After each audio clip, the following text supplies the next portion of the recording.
media really is an extension of yourself. So, first and foremost, everybody should have at least one social media presence. Um, Everyone has at least one email, we hope. And on that advice, I want to let you know, never put your date of birth in any way, shape, or form as part of your email. Let's just say I was born in 85. Susan Johnston 85 at gmail.com. Someone out there is going to figure that out and they can steal your identity.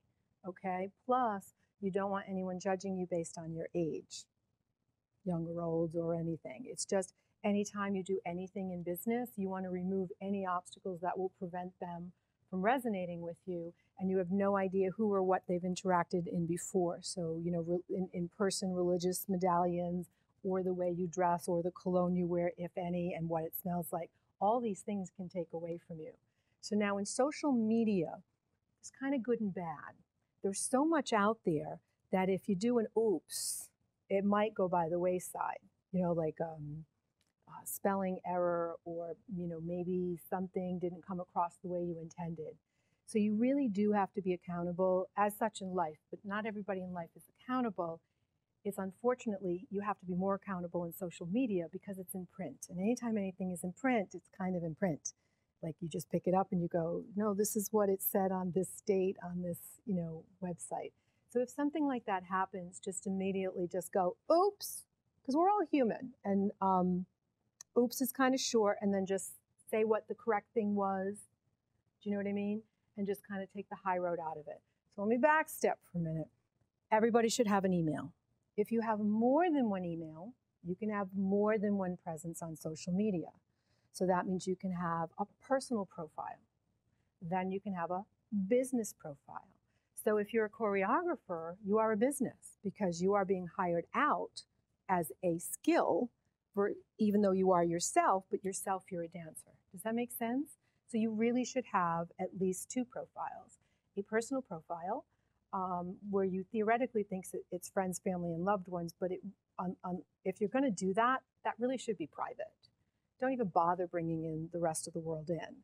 Social media really is free marketing for you, and that's really how you should look at it. Also be careful what you put on that social media. I had an intern working for me, and I noticed that her clips, blurbs, whatever you want to call them, they seemed to be negative. Although when I was dealing with her, she was always delightful. Now I understand her father had just passed, and I understand she was probably going through a dark period. But I emailed her and I said, whoa, do you realize what your posts are saying about you? Not good. Please stop or direct message them. And I'm sorry if I go in different directions, but one idea leads me to another. You do have to go through your profiles of people that you add, and you have to delete. There are people that are phishing, P-H-I-S-I-N-G, they're phishing your contacts. There are people that are using your social media platform as a platform for their thoughts, ideologies, and, or maybe the pictures aren't appropriate. So just, unfortunately, every once in a while you have to go in. So again, I'm going to try to go back. So we have a personal profile, then we have a business profile with Yahoo and Live and me and Gmail, at me, at Live, at Gmail, at Yahoo. They're all free. So if you were Ron Brown Carpentry, you could be Ron Brown Carpentry. So if it's not working on Gmail, go to Yahoo. Every time you choose a username or an email, it's your identity. Remember, this is an extension of you. Do you remember those sticks, those pretty colorful sticks that used to come in a tall tube with circles, and you'd throw them on the ground and you try to create things with them? That's really what social media is. It's all those sticks and circles on the ground that happen to have a 140-character message on them that you're putting out there into the universe.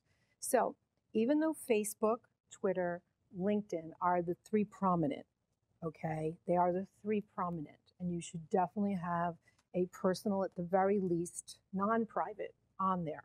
So remember, if you want to have private conversations about baby showers and divorces and everything else, I'm not talking about that world. Right now I'm talking about you are an identity, you are an intellectual property, you are using this as advertising and marketing across the world.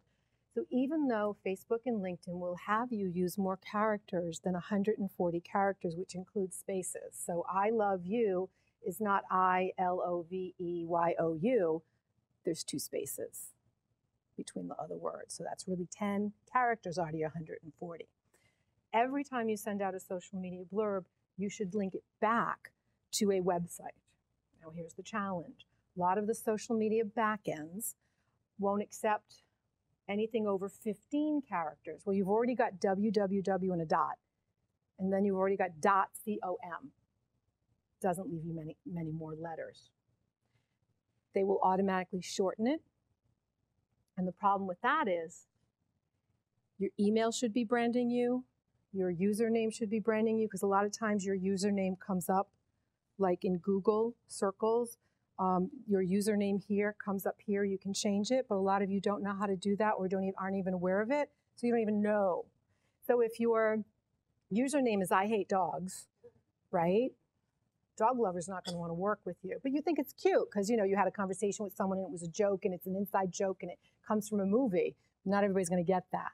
So do you see what I mean? You have to understand that everything you do in social media is an extension of yourself, and it's an extension of advertising.